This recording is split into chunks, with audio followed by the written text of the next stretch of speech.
Assalamualaikum warahmatullahi wabarakatuh. Jumpa kembali dengan saya Rudi di channel baru saya ini. Seperti biasa, saya akan kembali lagi untuk membawakan sebuah kisah misteri yang tentunya semoga saja dapat menghibur kalian semua. Dan seperti biasa, yuk daripada kita lama-lama langsung saja kita masuk dalam ceritanya. Bismillahirrahmanirrahim. Orang-orang yang berada di warung kopi milik Pak Muni tersebut menatap ke arah yang sama, di mana terlihat seorang perempuan berkebaya merah berjalan dengan lenggak-lenggok santai. Bodinya yang aduhai serta parasnya yang cantik membuat siapapun yang melihatnya pasti tak berkedip. Bunga-bunga pun seakan merunduk malu saat perempuan itu berjalan melewatinya. Iya, dia adalah Lilis Sumarni. Perempuan kelahiran tahun 1961 itu memiliki darah keturunan Kalimantan dan Jawa yang mengalir di tubuhnya. Mampir dulu, Lis. Duduk sini, Lis. Kita minum-minum kopi dulu. Makin hari semakin cantik saja kamu, Lis. Jadi istriku yuk, Lis. Begitulah kicauan para lelaki saat Lilis berjalan melewati tongkrongan mereka.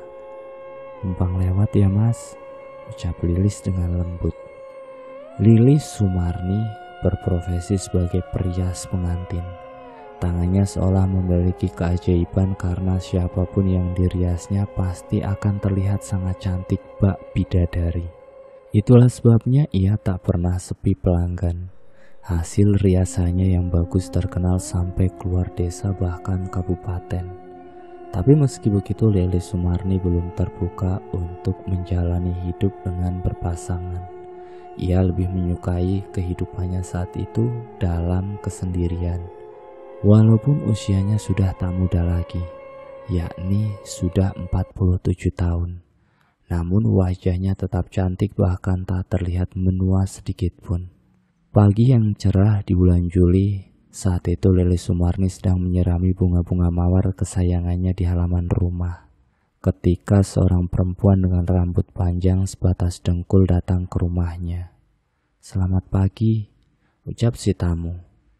"Selamat pagi, mari masuk," jawab Lilis sembari meletakkan wadah air yang ia pegang. Si tamu itu tersenyum seraya berjalan menaiki tangga rumah Lilis. Tamu itu duduk di kursi yang ada di teras rumah Lilis. Ia memangku rambut panjangnya agar tak menyentuh lantai ketika ia duduk. Si tamu duduk untuk beberapa saat sambil menikmati pemandangan bunga-bunga yang memenuhi teras. Tak lama kemudian Lilis pun keluar sembari membawa 2 gelas teh manis dan juga beberapa bungkus kue labu yang masih mengepulkan asap. "Silahkan diminum tehnya, Dik," ucap Lilis. "Sebelumnya perkenalkan dulu, saya Asti dari Palangkaraya. Saya kemari setelah mendengar cerita dari teman-teman yang mengatakan kalau kamu ini adalah perias pengantin yang sangat berbakat. Apapun yang kau rias pasti akan terlihat sangat sempurna dan cantik. Dan saya mau kamu merias anakku yang akan menikah 1 minggu lagi. Aku tidak ingin dia terlihat biasa saja di hari istimewanya. Aku ingin dia terlihat sempurna, lebih sempurna di hari istimewa itu. Berapapun biayanya, katakan saja ya, karena aku tidak mempermasalahkan biaya," ujar si tamu sambil tersenyum. Lilis berdehem lalu menatap tamunya yang masih lekat menatap ke arahnya. "Saya setuju kok, tapi saya mempunyai syarat yang wajib dipenuhi oleh mempelai. Dan lagi saya baru bisa datang 3 hari sebelum pernikahan. Sedekat atau sejauh apapun jaraknya, kalau adik setuju, saya bersedia," ucap Lilis. 3 hari ya? Gumam si tamu sembari mengalihkan pandangannya ke arah bunga anggrek yang tergantung. "Baiklah, aku setuju kok. Kurasa 3 hari sebelum hari H masih sempat," ujar si tamu mengangguk menyetujui. "Ini uang mukanya. Dan 3 hari sebelum pernikahan, nanti anak buahku akan menjemputmu," lanjutnya seraya meletakkan sebuah amplop putih di atas meja. Setelah itu si tamu berpamitan untuk pulang. Lilis menatapnya sembari tersenyum manis. Beberapa hari kemudian, seorang laki-laki datang ke rumah Lilis. Rupanya laki-laki itu adalah anak buah dari Bu Asti yang beberapa hari lalu datang ke rumahnya. Lilis membawa 2 buah tas besar keluar dari dalam rumah, yang tentu isinya adalah baju-baju dan juga peralatan make up. Sebelum pergi, Lilis meludahi pintu rumahnya 3 kali. Entah apa maksudnya. Singkat cerita, Lilis dan laki-laki tersebut tiba di rumah mempelai yang sangat mewah pada zaman itu. Terlihat di halaman-halaman rumahnya sudah berdiri sebuah panggung besar yang belum sepenuhnya rampung. Halaman belakangnya dipenuhi dengan orang-orang yang sedang duduk kawi atau orang-orang yang sedang membuat bumbu-bumbu masakan. Lilis disambut dengan baik oleh pihak keluarga mempelai. Ia diantar ke kamar yang diperuntukkan khusus untuknya. Setelah menata barang-barang yang dibawanya, Lilis meminta untuk berbicara secara empat mata dengan calon mempelai perempuan. Di kamar yang terkunci itu, Lilis memberikan syarat pertama yang harus dipenuhi sang pengantin. Lilis meminta dicarikan 700 melati yang belum mekar atau melati yang masih kuncup. Saat si calon pengantin ingin bertanya, terlebih dulu Lilis menyela. Tidak ada tanya jawab, kau hanya boleh memenuhi syarat tersebut. Setelah syarat pertama sudah dipenuhi, Lilis memberikan lagi syarat yang kedua, yakni mencarikannya 7 lembar daun sirih yang uratnya bertemu. Dan syarat yang ketiga ialah sepasang ayam berwarna hitam dan putih. Sehari sebelum pernikahan, Lilis mengunci diri di dalam kamarnya dan memulai meritualkan sesuatu. Keesokan paginya saat akan mendandani pengantin, Lilis menyuruhnya meminum darah ayam yang sudah ditaruh di dalam gelas. Darah itu juga dioleskan ke bagian dahi, tengkuk, serta bibir si pengantin. Walau awalnya ragu-ragu, akhirnya mau tak mau pengantin tersebut mau meminum darah ayam tersebut. Sepanjang waktu riasan, si mempelai wanita terlihat gelisah dan tak mau menatap cermin yang ada pantulan wajah dari Lilis Sumarni. Saat pengantin keluar dari kamar, semua mata nampak takjub dan terpukau melihat kecantikan pengantinnya.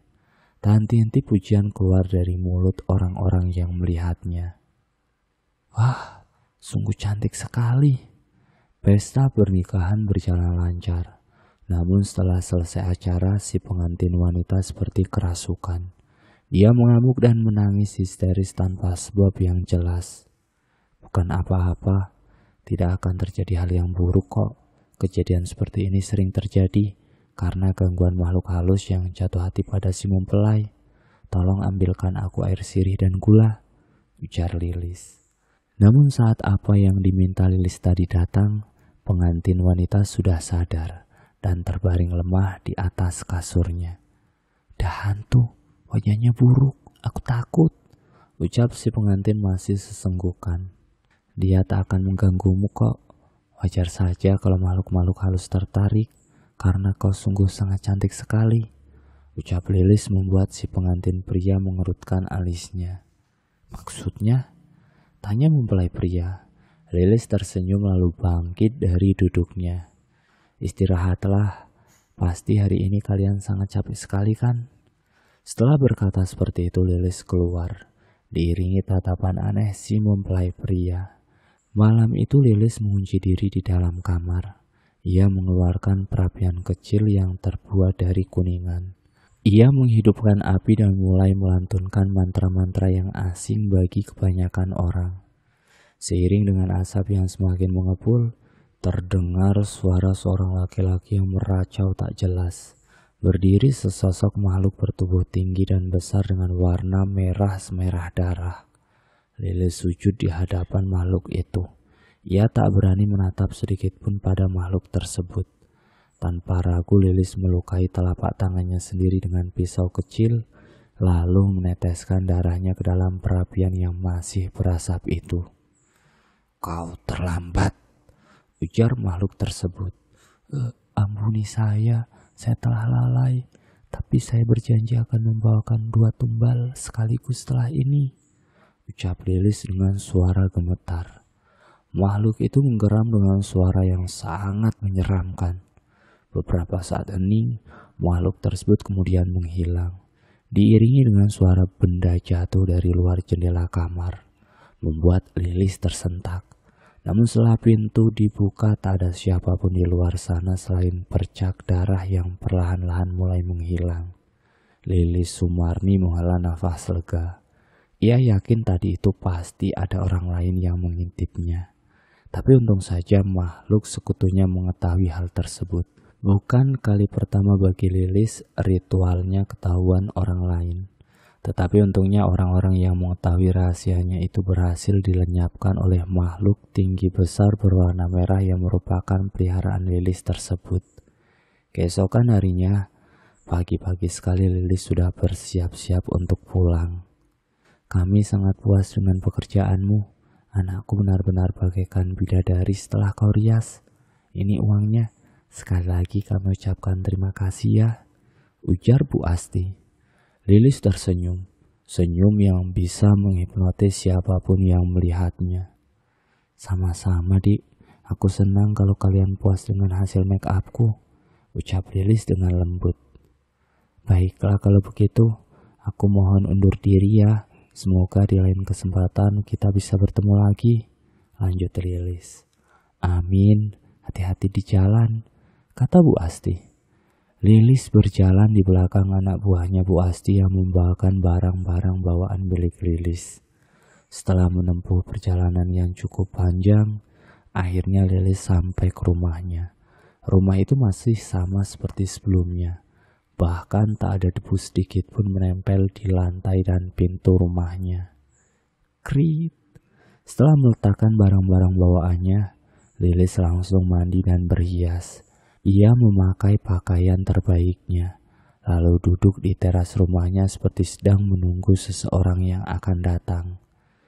Tak berapa lama kemudian ada 4 orang yang datang ke rumahnya. 2 di antaranya adalah gadis muda belia dan 2 lagi merupakan remaja laki-laki. Lilis tersenyum ramah dan menyuruh tamu-tamunya untuk masuk ke dalam rumah. Ia membuatkan minum dan menyuguhkan beberapa macam kue-kue kering yang ada di dalam toples. Kenalkan Mbak, ini temanku namanya Rinto, dan yang ini Atak Liar. Sebenarnya namanya Samsu, tapi sering dipanggil Atak Liar, ujar salah satu anak gadis tersebut memperkenalkan 2 teman lelaki yang mereka bawa. Lilis tertawa, suara tawanya terdengar renyah sekali. Haha. Maaf, nama panggilanmu benar-benar terdengar lucu sayang, ujar Lilis seraya mengelus lengan remaja laki-laki tersebut. Kalian sudah izin menginap di sini? Tanya Lilis sembari menatap keempat remaja itu bergantian. Saya tidak izin Mbak, rasanya izin pun percuma, kami pasti tak diizinkan, jawab salah satu di antaranya. Baguslah. Maksudku ya nggak apa-apa, toh kalian juga sudah sering menginap di rumahku, ucap Lilis tersenyum. Malam itu mereka bersenang-senang di rumah Lilis Sumarni. Mereka memasak dan benar-benar menikmati setiap detiknya. Memang meski tak banyak yang tahu, tapi rumah Lilis sudah seperti markas untuk anak-anak broken home ataupun anak-anak yang kurang kasih sayang dari orang tua mereka. Lilis akan dengan senang hati menerima anak-anak itu untuk masuk dan membebaskan diri mereka sejenak dari lingkungan kehidupan luar. Namun ada yang tak mereka ketahui, yaitu sesuatu yang sangat berbahaya selalu mengintai nyawa di setiap detik mereka berada dalam rumah tersebut. Saat malam semakin larut, tanpa terasa keempat remaja itu akhirnya tertidur. Menjelang pukul 3 dini hari, Atak Liar membangunkan temannya. Aku mau pulang, bisiknya dengan pelan. Masih subuh, besok pagi sekalian saja pulangnya bareng-bareng. Sekitar pukul 8 pagi, ketiga remaja tersebut bangun, namun tak menemui satu teman mereka. Atak kemana? Tanya Lilis.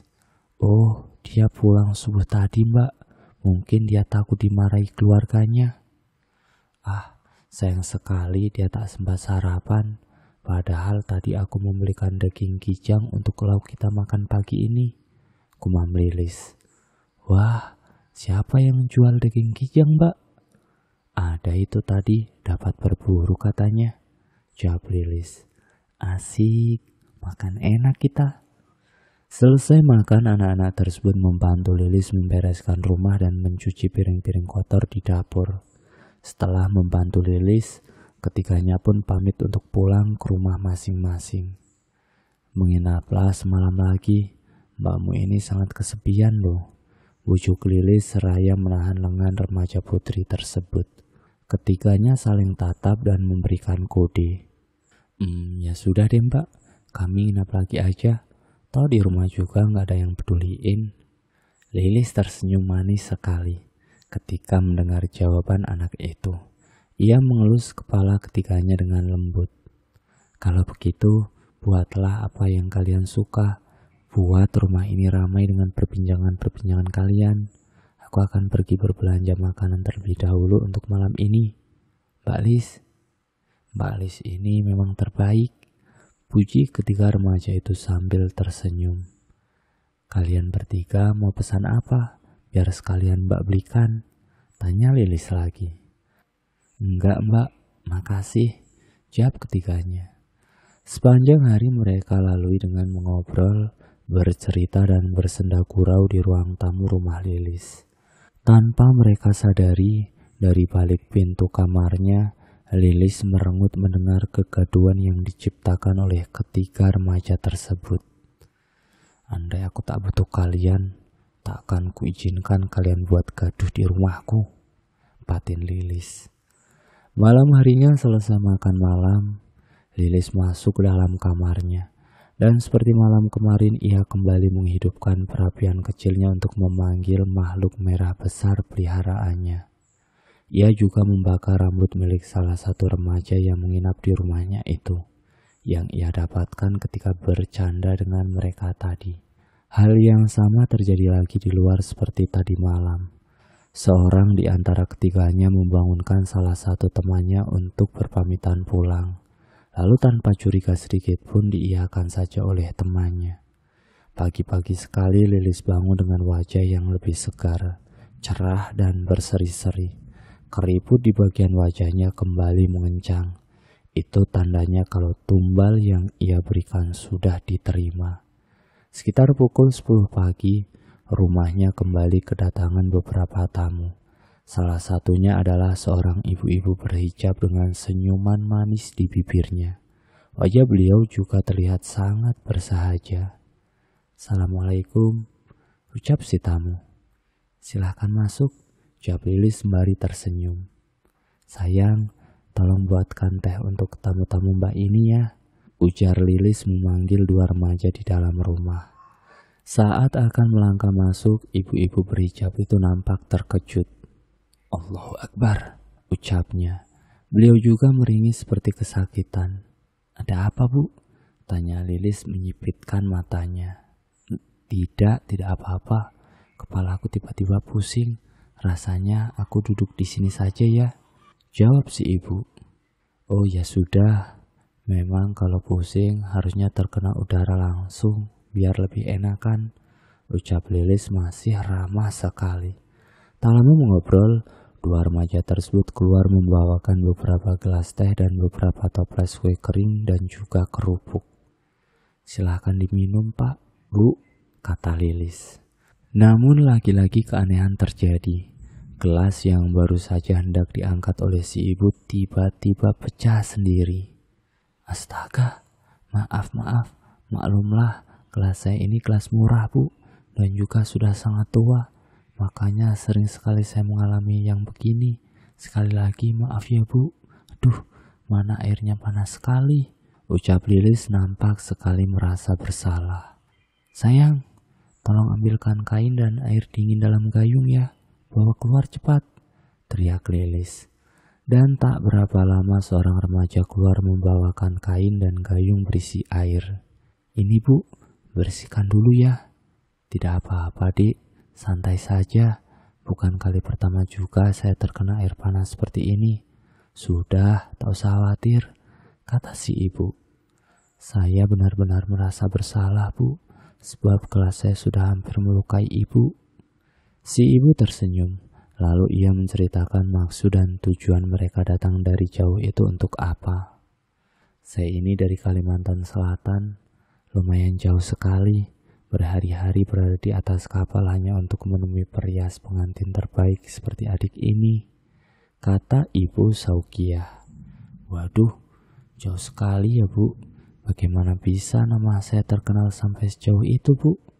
Wah, saya benar-benar beruntung kedatangan tamu dari jauh seperti ibu ini, kata Lilis seraya tersenyum manis. Obrolan mereka pun berlanjut dengan sangat hangat. Jadi bagaimana Dik? Apakah Dik Lilis bersedia untuk datang ke rumah kami untuk merias anakku? Wah, tentu saya bersedia Bu.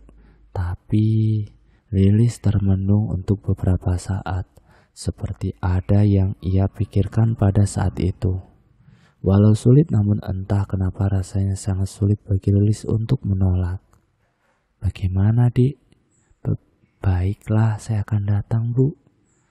Kalau begitu, agar kita sampai tepat waktu, lebih baik kita berangkat besok saja ya Dik. Lilis terdiam. Ia sebenarnya mempunyai beberapa syarat yang harus dipenuhi sebelum pergi.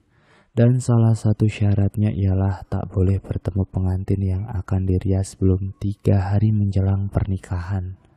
Tapi karena Lilis merasa sudah memberikan cukup tumbal pada makhluk sekutunya tersebut, jadi ia rasa tak apabila syarat itu tak terpenuhi. Toh ia juga akan berhari-hari berada di atas kapal. Jadi malam itu Lilis benar-benar disibukkan dengan persiapan-persiapannya. 2 remaja yang menginap di rumahnya sudah pulang dari tadi sore. Baiklah, semuanya sudah aku persiapkan. Esok akan jadi perjalanan panjang. Sebaiknya aku tidur agar besok tak bangun kesiangan. Gumam Lilis seraya tersenyum. Namun baru saja dia akan tidur, ada sebuah ketukan di pintu rumahnya. Ih, siapa sih malam-malam begini mengganggu orang? Krik. Setelah pintu terbuka, ia melihat seorang laki-laki berdiri di depan pintu rumahnya. Maaf, ada apa ya? Tanya Lilis. Begini, saya ayah dari Ata. Sudah berhari-hari dia tak pulang ke rumah. Terakhir kata teman-temannya, dia menginap di sini. Oh, Ata. Iya, memang benar. Dia menginap di sini bersama 3 temannya. Tapi pas pagi itu, dia sudah tak ada. Lalu saya tanyakan pada teman-temannya, katanya subuh-subuh sekali dia sudah pamitan untuk pulang karena takut dimarahi orang tuanya. Apakah dia belum sampai rumah? Ya Tuhan, kemana anak itu? Tak biasanya dia begini. Mungkinkah kalau dia kabur? Maaf Pak, bukannya saya mau ikut campur, tapi Ata memang ada cerita tentang keluarganya. Jadi saya rasa mungkin itulah sebab dia pergi dari rumah. Makanya Pak, sama anak-anak itu jangan terlalu keras. Kasian kan kalau sudah begini. Apalagi dia itu masih anak remaja. Apalah yang bisa dilakukan anak remaja sebatang kara di dunia luar sana untuk mencari makan?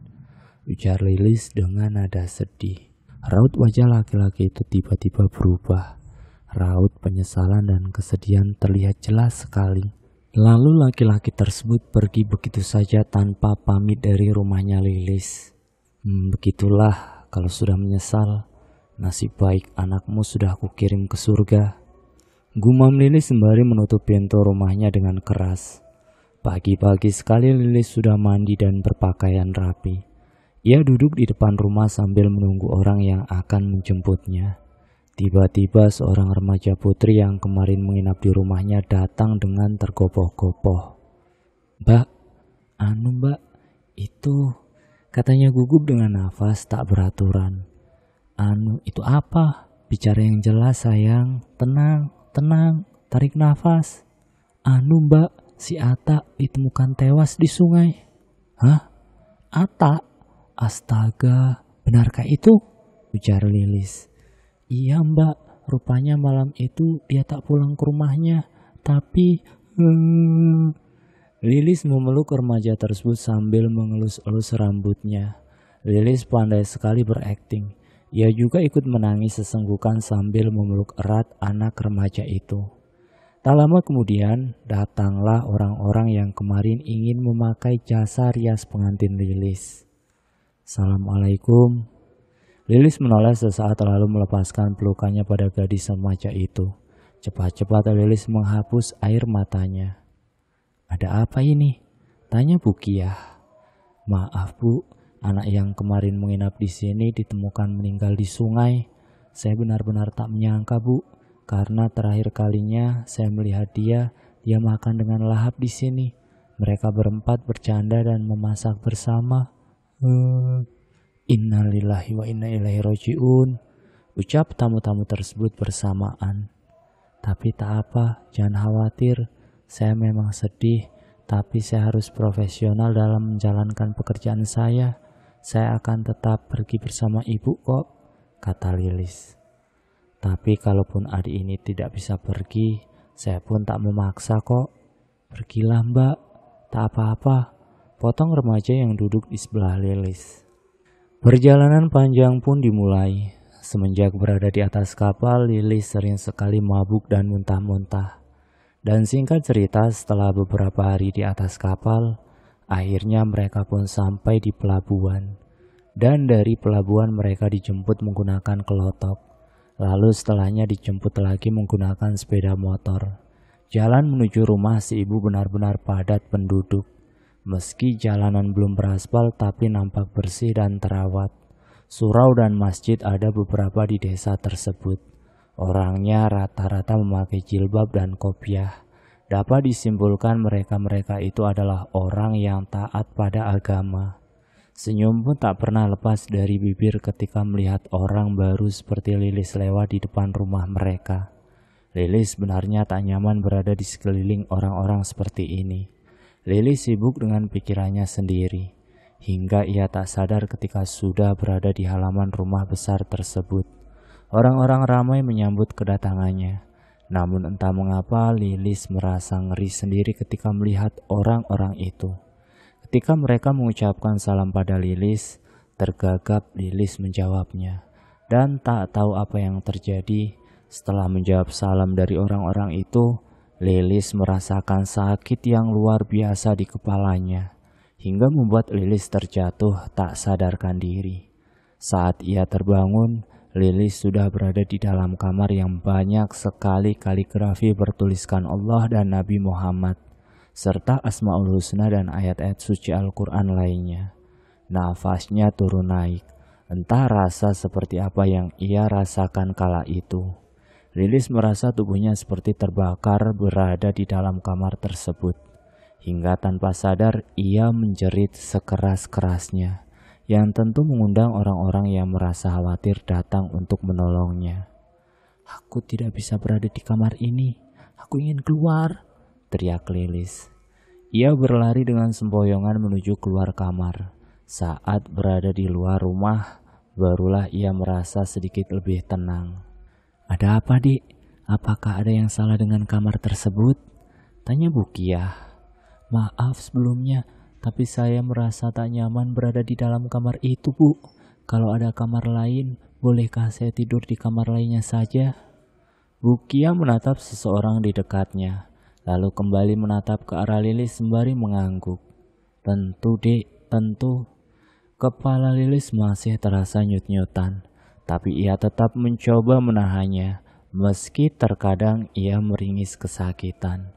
Lilis dan barangnya diantar ke kamar yang bersebelahan dengan dapur. Kamar itu lebih sempit bila dibanding kamar yang sebelumnya.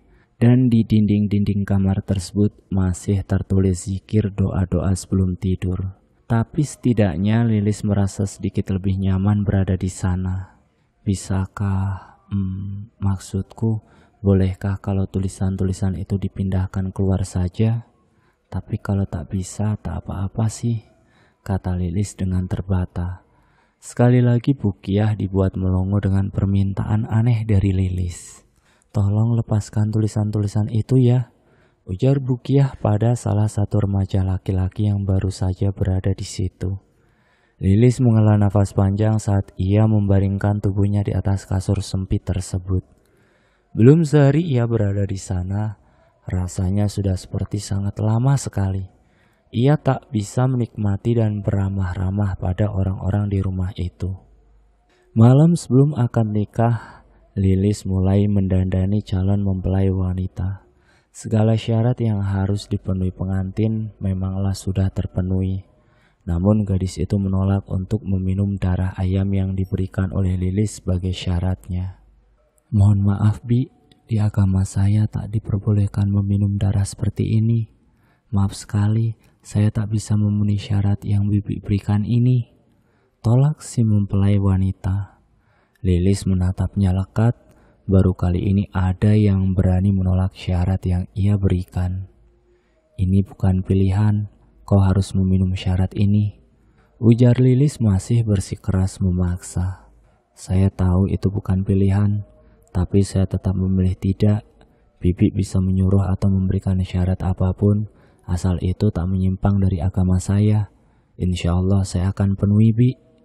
Lilis tak bisa berkata-kata lagi, apalagi ketika Rukiah masuk dalam kamar tersebut. Singkatnya, setelah selesai merias pengantin, Lilis keluar dari dalam kamar mengikuti sang pengantin yang sudah bersiap untuk akad. Orang-orang yang melihat acara tersebut nampak memandang aneh pada pengantin wanita, karena riasan wajahnya bisa dibilang mirip dengan badut. Lipstik yang dioles tak beraturan dan bedak yang mengembang di pipi si pengantin. Itukah hasil perias yang katanya terbaik itu? Buruk sekali hasilnya. Masih jauh lebih bagusan riasan Mama Ibin, bisik orang-orang. Jangan bicara seperti itu. Tidak sadarkah kalian kalau kalian sedang hibah?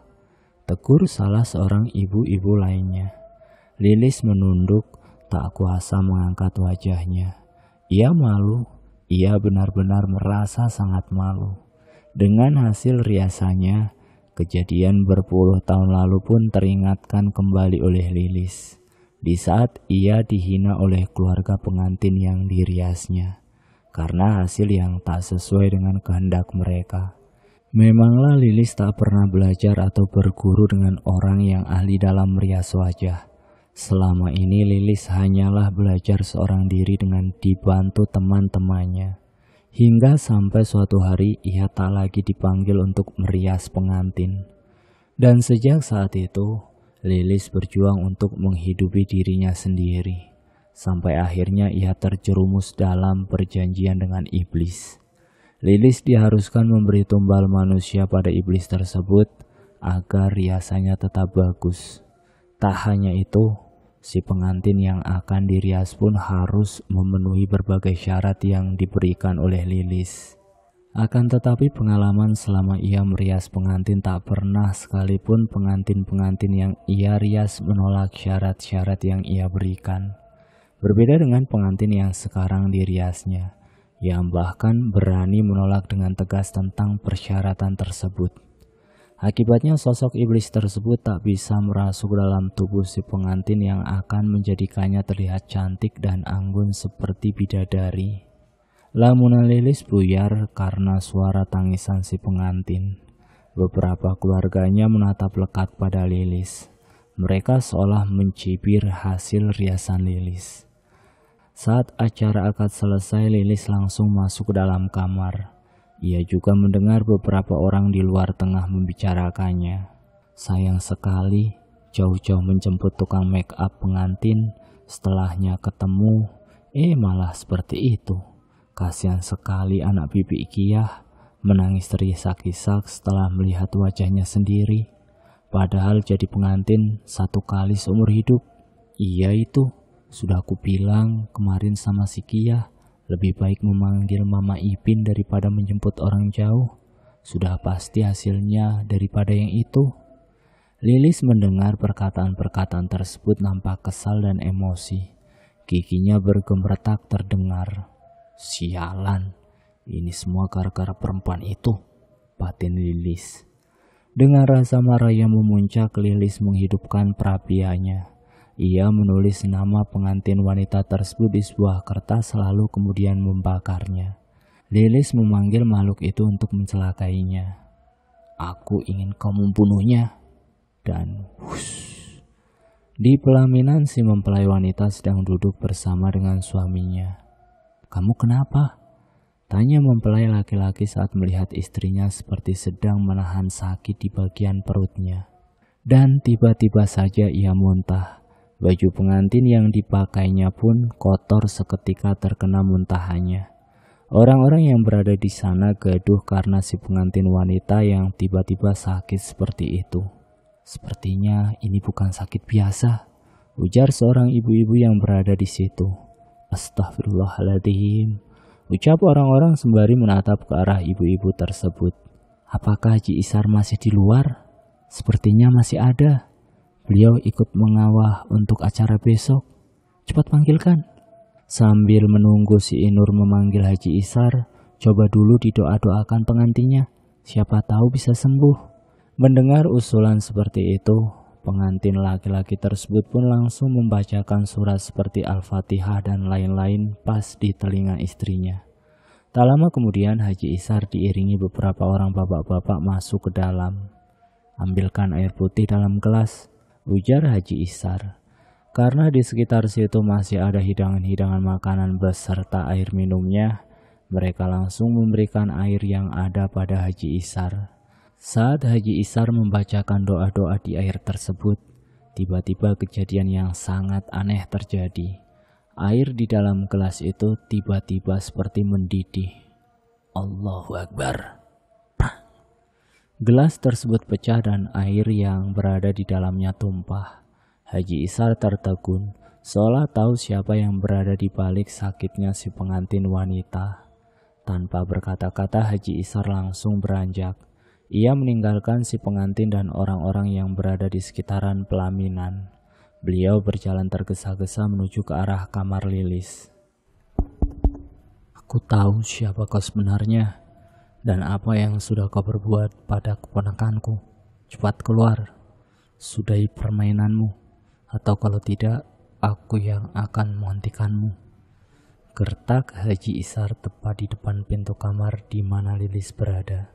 Namun pintu tak kunjung terbuka. Akhirnya Haji Isar mengebrak-gebrak pintu tersebut sambil menyebut nama Allah. Dan saat pintu terbuka, Lilis sudah berdiri dengan tatapan yang mengerikan. Untuk beberapa saat keduanya terdiam dan saling menatap. Tiba-tiba saja tubuh Haji Isar seperti didorong oleh sesuatu hingga ia terjatuh. Hawa di ruangan itu berubah menjadi panas. Sampai keringat Haji Isar mulai bercucuran. La haula wala quwata illa billahil aliyil azim, ucap Haji Isar sembari duduk bersila. Haji Isar menunduk, tangannya terus memetik tasbih. Sementara itu Lilis merasa sangat amat kepanasan, sehingga ia mulai menjerit. "Berhenti, hentikan, panas, sakit," jeritnya. Namun Haji Isar tak bergeming sedikit pun. Beliau malah semakin khusyuk berdoa. Rasa sakit, benar-benar sakit. Nyeri, tulang-tulang Lilis terasa seperti dipatahkan satu persatu. Dan dagingnya terasa seperti diperas di pelintir sampai benar-benar hancur. Sakit yang sangat luar biasa dan baru sekali itu ia rasakan. Lilis bahkan sampai berguling-guling di lantai. "Bunuh aku, lebih baik kau bunuh saja aku," teriak Lilis. Haji Isar menghentikan doanya. Ia beranjak mendekati Lilis. "Aku tak berhak membunuhmu. Bertobatlah selagi ada kesempatan. Biar aku bimbing kau mengucapkan 2 kalimat syahadat." Lilis menangis. Rasa sakit, malu, takut campur aduk menjadi satu ia rasa kala itu. Sesungguhnya Allah itu Maha Pengampun bagi hamba-hambanya yang benar-benar dan bersungguh-sungguh bertaubat. Kau masih punya kesempatan. Gunakanlah kesempatan itu sebaik-baiknya. Baik, aku bertaubat, isak Lilis. Haji Isar tersenyum. "Alhamdulillah," ucapnya. Saat Lilis mengucapkan 2 kalimat syahadat, terdengar raungan yang menggema di dalam kamar tersebut. Raungan yang entah dari mana asalnya. Setelah itu barulah Haji Isar keluar untuk melihat keadaan si pengantin wanita. Dan untung saja keadaannya mulai membaik. Meski masih terbaring lemah, Begitu juga dengan Lilis Sumarni yang berada di dalam kamar.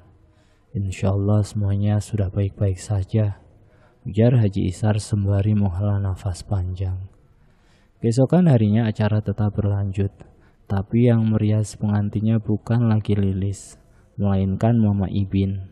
Kedua mempelai nampak sangat bahagia duduk bersanding di pelaminan, menjadi raja dan ratu dalam sehari. Sementara di dalam kamar Lilis masih terbaring, wajahnya nampak begitu sangat pucat. Tetapi untungnya orang-orang di dalam rumah itu masih mau merawat Lilis dengan sangat baik. Dan 4 hari setelah acara pernikahan itu, Lilis sudah sembuh. Ia juga sudah bersiap-siap untuk pulang. Ia berpamitan pada semua orang-orang dan juga pada Haji Isar. Jangan lupakan ibadahmu, Lis, agar hatimu selalu tenang dan tak terjerumus kembali pada perjanjian itu, pesan Haji Isar. Insya Allah, tapi andaikan saya merasakan sesuatu yang janggal, apakah boleh jika saya kemari lagi? Tanya Lilis. Haji Isar tersenyum sambil mengangguk. Datanglah, pintu rumah kami selalu terbuka untukmu. Di perjalanan pulang Lilis sedikit merasa tenang. Namun itu belum menjadi akhir dari apa yang sudah terjadi. Singkatnya ketika ia sampai di rumah, ketika pintu terbuka, tercium bau busuk yang amat menyengat dari segala penjuru rumahnya. Debu dan berbagai macam pasir juga tanah berserakan di lantai. Dek-dek. Jantungnya mulai berdegup tak karuan. Rasa takut tiba-tiba mendera hati dan perasaannya. Lilis bergegas mengambil sapu dan langsung menyapu lantai itu sampai bersih. Malam itu ia lalui dengan kegelisahan. Dan tiba-tiba suara langkah kaki beradu di lantai luar kamar. Suaranya terdengar bolak-balik di depan pintu. Kadang berjalan pelan, kadang berjalan cepat dan tiba-tiba berlari. Suara-suara itu benar-benar mengganggu, membuat Lilis takut untuk keluar kamar.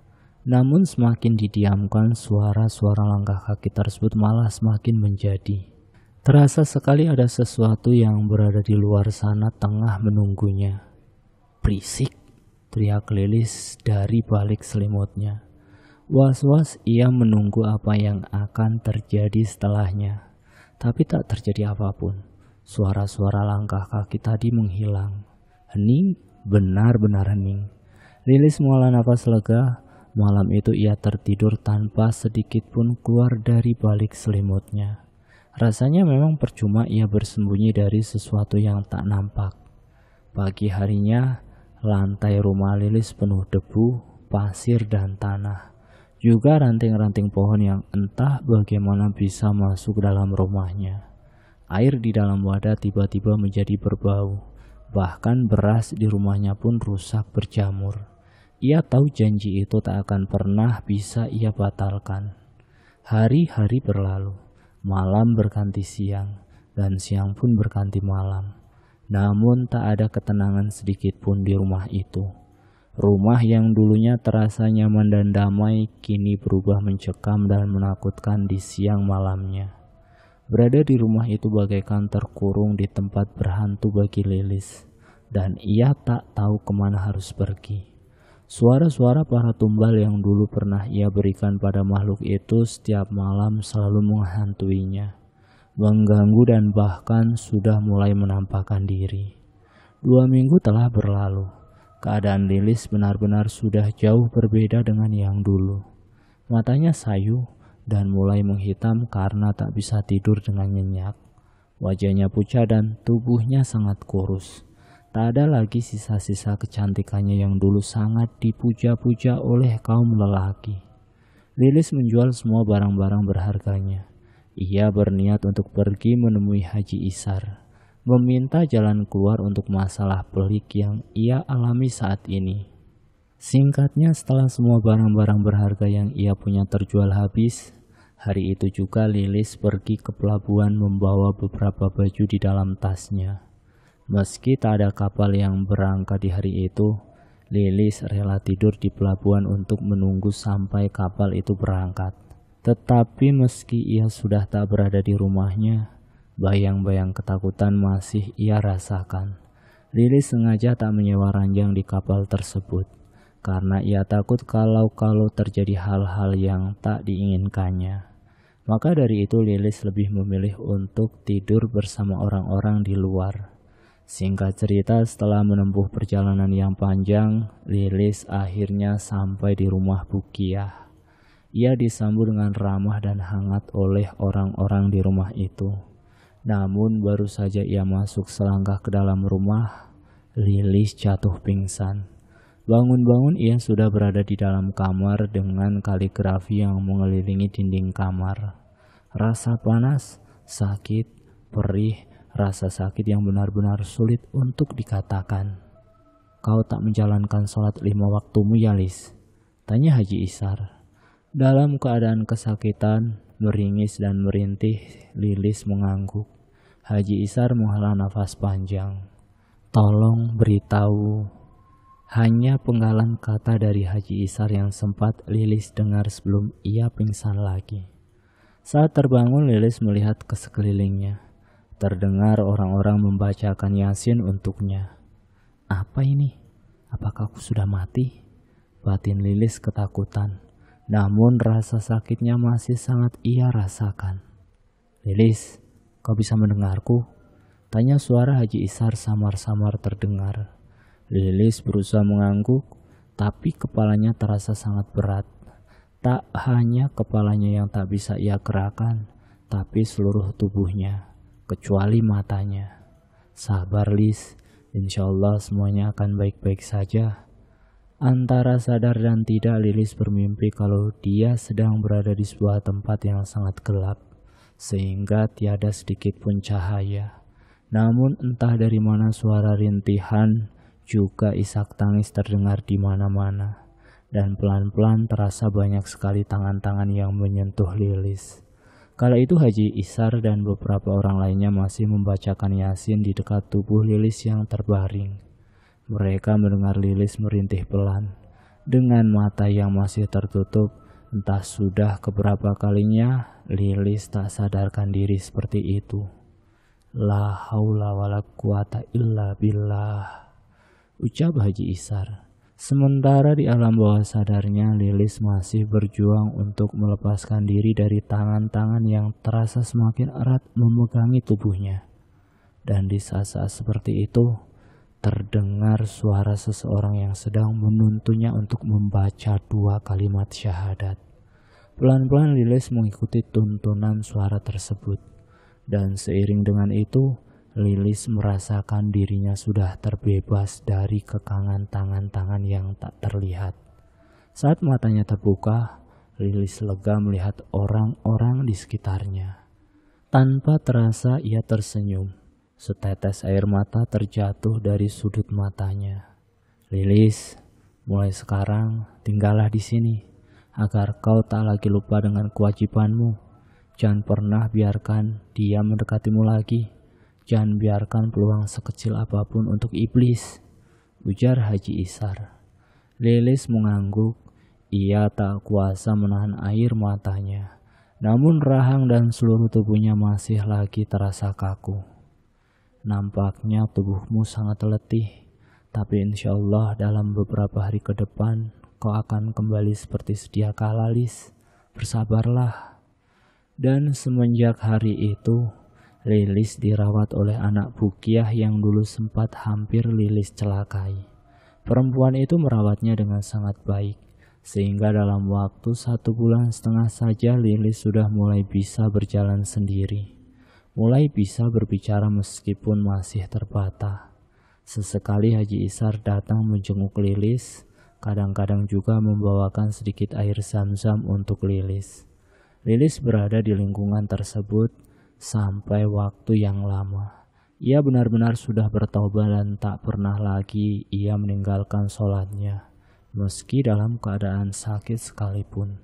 Meski kadang-kadang rasa sesal masih mendera hatinya. Menyesal karena sudah menumbalkan orang-orang yang tak bersalah hanya untuk kepentingan pribadinya.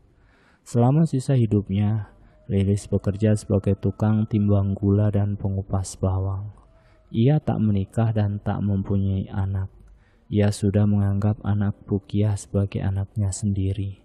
Bahkan ia sangat menyayanginya. Dan selesai. Itulah sedikit cerita yang dapat saya sampaikan.